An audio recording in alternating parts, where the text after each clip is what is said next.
hagize Yamana umuhamagara papa cyangwa akaza hano live ra papa cyangwa muhamagare papa cyangwa muhamagare icyo cyucu kiza hano cya papa cyangwa umbwire papa Yamana reka ngushimire ikintu cyangwa kimwe ze kamushimire ikintu kimwe Yamana witandukanyije n'ibiyobyabwenge umva njyewe mfite agakiza nubwo kari karagabanutse muri no minsi kubera ga depression ariko ubu ndi mu mavuta ngende umwana wo mu batambi dumva utagira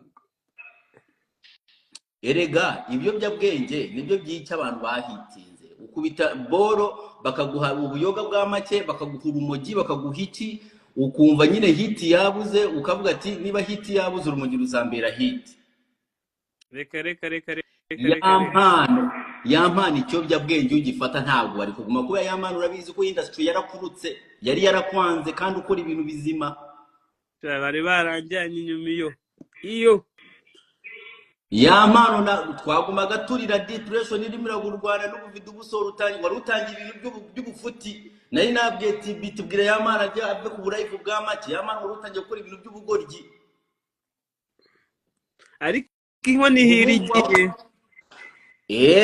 umuhungu wawe B8 tuba turimo hano nta kindi kintu akuvuga akuguhoza mu kanwa abanyarwandakazi mugomba kumenya ko itariki ya mbere urumva ukwezi kwa mbere 2025 The Ben urumva umugabo wa Pamela araba afite igitaramo mwese mugomba kugendaho mukagura amatike ntabwo nshaka kugira ngo ugende kugura itike ngo kubera ngo The Ben ndashaka ko ugenda kugura itike kugira ngo ufashe umunyarwanda ugende umurebe agaburira umugore erega The Ben ubu ngubu mutagiyeyo ntabwo azarya iki ugomba kuza mu gitaramo cya The Ben kabisa ugomba kuza mu gitaramo cya The Ben akabona ibyo azagaburira Pamela otherwise ni mutaza mu gitaramo cya The Ben ariko niyo The Ben atamamagara ngomba kujya kwitabira igitaramo cye The Ben ataguhamagara babise Abanyarwanda ni ibigo by'Abanyarwanda nibo bazana ukajya kumva ejo ngo Pamela yatandukanye na The Ben n'iki kandi bakajya aho ngaho bakavuga ubugamo bakagira opinion nyinshi nta kintu gitandukanye umugabo n'umugore n'ubukene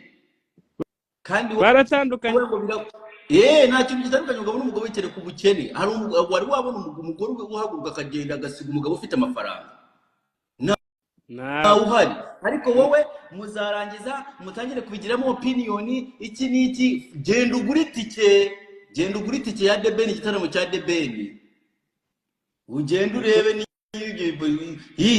nimwanga kujya wazabura icyo mugaburira imwanga kujyayo ibyishimo azamugaburira iki Pamela ko ari queen reka Pamela no gusirenga yarabyanze ntabwo agisirenga Pamela ngo afate ifoto ngo ayiposting uragira ngo aracyari muri izo level yabaye umugore wa The Ben yicara mu rugo n'umugore nta bintu The Ben agomba kugenda gahiga ubu rero banyarwandakazi ni mutajya mu gitaramo mushobora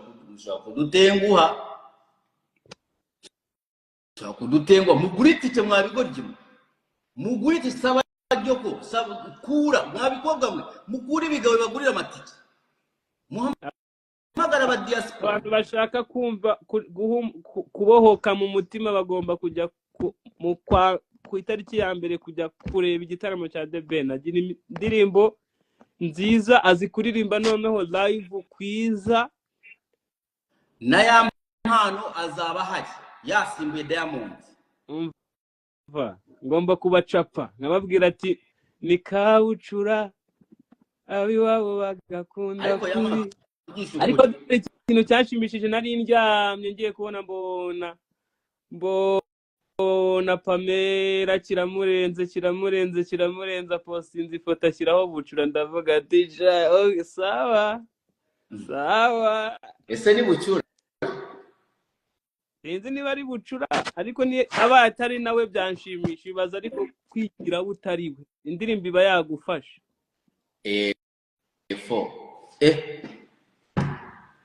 ako Yamana tuba twarakoze imibiri irata wagira ngo uri guterura ifurusheti ubu ibikorwa birimo biragira irari bya biri nakubwiye ubu birimo biragira irari bati icyamuma wankuraye wankura uraguma ndeba nyine nyikura ngo aho gusaza ugenda uba muto mu minsi yashize wari umusaza ariko uri kugenda uba umujene niba ari ako gasiporo ntibazakubeshe ko ngiye gusaza no gusaza ni gutya ndi hari gusaza kuri hari ngo shoboka ndi ku buryo gusaza kuri hano ku bumoso ntibyavamo abantu bari batangiye ubu ngubu influencer bari butangiye kwishima ati umusaza arashaje ngo tugiye kongera kumusimbura nta wagusimbura kuri iyi ngoma ariko nawe warabiharaniye reka tukugaruke uzi ko kugira ngo bura nta kintu kitagira igitambo yamarira warize yatanze igitambo cyo kwita ufata hejuru ubuza hejuru y'abandi bose aramarira yawe rwose sinzi icyari kiyihisha inyuma nabo nibatayarira nta kintu bazaguma aho ese koko wari ubabaye cyangwa ni amaco y'indi mbabazwa n'iki ngewe ndababara wese cyakoze Dekati yaraguhagaze ku mutwe ntabwo ari kumucika amayeri yose ukarira ugakora iki nureba ko wari ugisohora indirimbo ugahita ukubita iyindi hanze kandi harashe kabisa kandi indirimbo wari urangiye gukora ni nziza cyane no kurusha ngo si ibyanjye ni indirimbo y'ibihe byose si ibyanjye ariko ko nta ko utajya ugenda na gitari man ko ntabwo wifite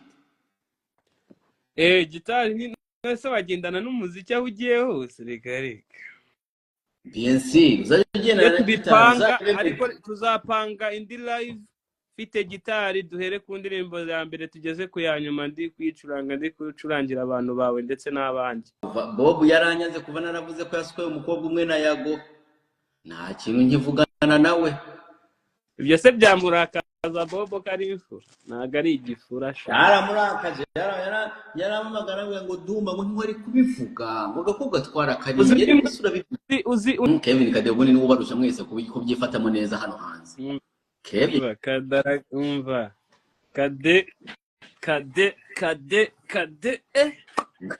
nicyo namukugaho kadafite ikintu ashaka gucisha washobora kuguhamagara inshuro 1000 ngiye nigeze kuzibaza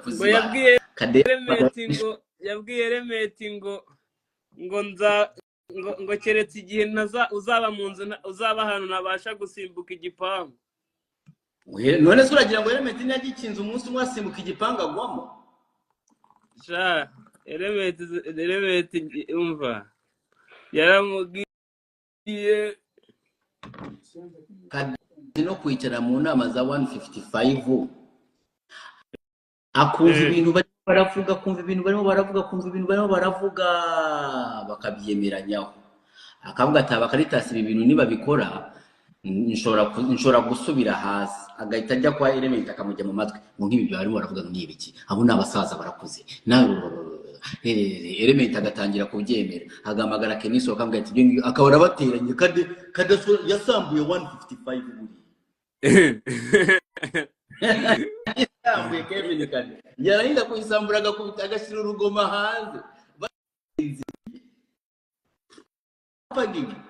Papa Gigi yaje hano ntabwo azava Gigi yarafashe kabisa ariko nibyo yahereye reba ariko igihe yahereye kwa za Sofia nawe ndetse Papa Gigi yatangiye kuririmba igisheko zikaribwa bigenze neza muri cya gihe kiririmbishwa turirimbo rwo kurira yigeze bikunda banzira ririkora byo koko Gigi naramubwiye yasanze ku ishusho amakaririmbo k'akazuki yararangiye kumpa kandi k'akazuki hari akaririmbo yigeze kunyohereza arambwiye ati ngwino ntwikira kampanda kareba ndavuga ati akakaro ntabwo ngiye kugatwika Papa Gigi afata imodoka nsanga i Kanombe nari ndi i Kanombe arambwira ngo ndashaka kugutera WhatsApp ngo mani nguri mu gihugu ngo mani ngo nakumvishe n'iki wana Papa Gigi umukozi aramukingurira yinjira home tu imodoka yari yayitiye yinjira home arangije kwinjira araza aricara muzanira ibyo kurya n'iki Gigi yarangiza ahita afata telefoni yanjye arangije telefoni ngo ingomani ngo iPhone ngo ni kangahe ngo byataye ngo n'iki areba telefoni man ngira ngo arimo arareba iPhone bya danje sinzi ntabwo ndi umutindi nguma nigira telefoni niwo umuntu afite Gigi afata yandirimbo cyari kimuzanya arayipostingira kuri Instagram yanjye uwo niwo bita Kevin Kade urumva urwego ariko ababishyizeho yaje iwanjye papa ahubwo se Gigi ntabwo arambeshya. Iyo papa Gigi aza kuba ari nk'umukobwa yari kuba ari za ndaya zigutwara mu gicumba kigahita zikwiba amafaranga bro. za ndaya utwara warangiza ugahita uhisha ibiboro, ugahisha inkweto, ugahisha inuza, ukabishyira munsi y'igitanda kuri parafu. Ubwo niwe papa Gigi aripostinga kuri telefone yanjye, ndaza mu kanya ngiye kugenda arangiye esa nera na pisa akambwira ati mani ngo narifite akaboro ka danje ahita acika. Papa Gigi baragira papa Gigi ndabireba ndarakara, nsanzeho post ndarakara, ndavuga ariko kubera yari yagizeho nkavuga gusa mani nyikureho muhamagare mutuke muhamagare mu mutwe, kubera njyewe umutwe wanjye uriruka cyane mu mutwe. Ikintu kirambwira ngo ariko uwo mwana mana abazi kugigira, uwo mwana abazi kwirwanaho. Ubundi njyewe abandi bantu ukuntu babifata, ubundi muntu yacu, ariko nahise mvuga ati ikintu kiri positive nakura muri ibyo bintu, umwana aza kwijyama. Kuva uwo munsi nahise nkunda Kevin Kade, ariko yakoze ikintu kindakaza. Ibyo bintu nta muntu utabikundira umuntu kuko birimo ishyaka, birimo ishyaka ryinshi. Ariko tinya umuntu utinyuka pe, tinya umuntu utinyuka amara agakuraho telefone akipostinga. Maze iminsi ibiri ngiva mvuye muri Canada, maze iminsi ibiri mani Kigali bro, maze iminsi ibiri Kigali mu Karita sakahitangwaho the next day akazaga home agahita yipostinga. Ibibazo ariko ni neza. Ikindi gihe duhurira ku ishusho papa Gigi arangigira, erega njya kuvuga ibintu iyo mwise umuntu ngo papa Gigi Imana aramubonye. Kasuza umuntu bita Ruti Joel, ndagusuhuje cyane mukuru wanjye. Ruti Joel ngo ndamusuhuje cyane. Ruti Joel komeza uswerere muheto, muhungu wa mama please bikore binkorere. Urumva akomeza uswerere muheto. Ruti salute to you. Akomeza mundi. Urumva iyo mvuze ngo Kenisoro ni igikuri mba mbese. Iyo mvuze ngo Keni ni igikuri mba mbese. Byonzi ko tutari twigere wabona sumboze uko ndeshya. Urumva ubwo rero papa Gigi nahise ntangira kuvuga ati no mu Karita saragigira, ntangira kumwita papa Gigi gutyo. Nahise ntangira kumwita papa Gigi arangije kuri, ariko twahuye ku ishusho ndambwira papa Gigi erega urimo urakora utuntu tuzuke ntidutwika. Urumva ntago uri Ruti Joel muri urakora ibintu byo mu Rwanda hano abanyarwanda bamenyereye baza gukunda bavuga ngo nasegwa kuri yarabibyinye. Uraho ngaho urimo uragingo zuke se nibiki naga kubita uruntu nkanda gutatamura urugomo rutwika. Kubera abana b'i Kigali barangije ko barezbiye ni bose, ibyana byose babishaka gushwanyagurika kuragurika, bya byose byarangiritse. Ugenda kubiha ubuntu bw'uburavu, ubuntu by'iki. Urumva ntago buza kubyumva. Papa Gigi njya kubona kubisena gutatamura, byahise bikunda kandi kabisa. Arangije gushiramo ndagutatamura, ndavuga ati ndavuga umuhungu wanjye yumvishe nujya kumama munda navuga papa Gigi arangije kumenya ubwenge. Ariko biriya bintu byo gusa nka bari Tazari wowe iyo wirebye ubona ari byo. Kwego ariko twego urabizi twego bita ba true god. Ihene nyayo. Nyayo wundi nzewe. Ndumva sara sambana. Nagasambana. Arasengesha. Iki kiraro urakizi. Uwo ninde? Ninda mukamfuye muzamenye uwo nziza. Wagwani. Gwe faro ugambaki. Listed. Waliya wali mukulimba abafaro waliya wesi sirwaza we ntabwo ubura ahantu hari hit ariko wa Karitas nawe ndemye. Yewe umuhanzi wese mwiza uzasanga turi inshuti. Pazo mani bura ahantu haba hari hit abahari. Oji meze neza se Dumba yabo yaragukuyemo iyo kotsa. Uramwihorera ngo yabo yaramukuyemo ariko uziko umva reka nkubwire. Yamano vayo nkubwiza ukuri, erega mbabwiza ukuri ngo uzi ko uwo muswera yaswera akagore kayaguka kandi basweraga na Bobo. Nganyumvira wallahi, nganyumvira. Ntabyo nzi ko umugore ntanamuzira. Kaburenda uwo Pazomani niwe ajyaga karya. Nawe nzi si ibyo kubyumva gutyo gusa ugire ngo se ndamuzi. Niba kubesha ko ino mihanda hari ikindi urabona imihanda ukuntu yahiye. Dore wabiteye n'uwo aranye guswera Kaburenda. Ako naga ari njye biteye. Wese warabikoze. Ngo nabye Pazo ngwino byihakanye. Ngwino bye nabyihakanye Pazo.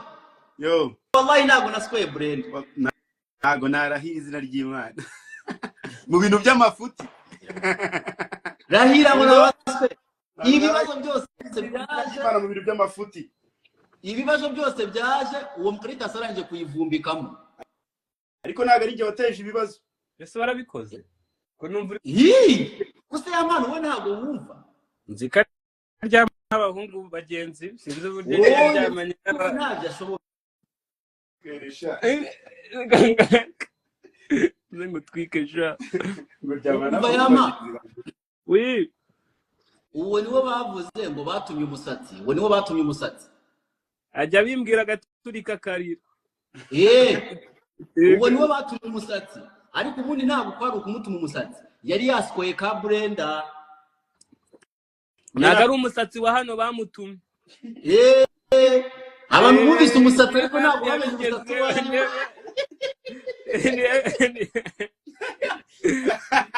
Reka mubwire ya mama. Ngo reka mubwire ibintu ngewe ndumva mba nicayeho nicecekeye nkavuga ati bisimbi vuge ngakaba kavuye muri uwo mwanya biba ari byinshi mwabari bamavuga mushwane Dumba yo ye naragushimiye wambereye imfura pe.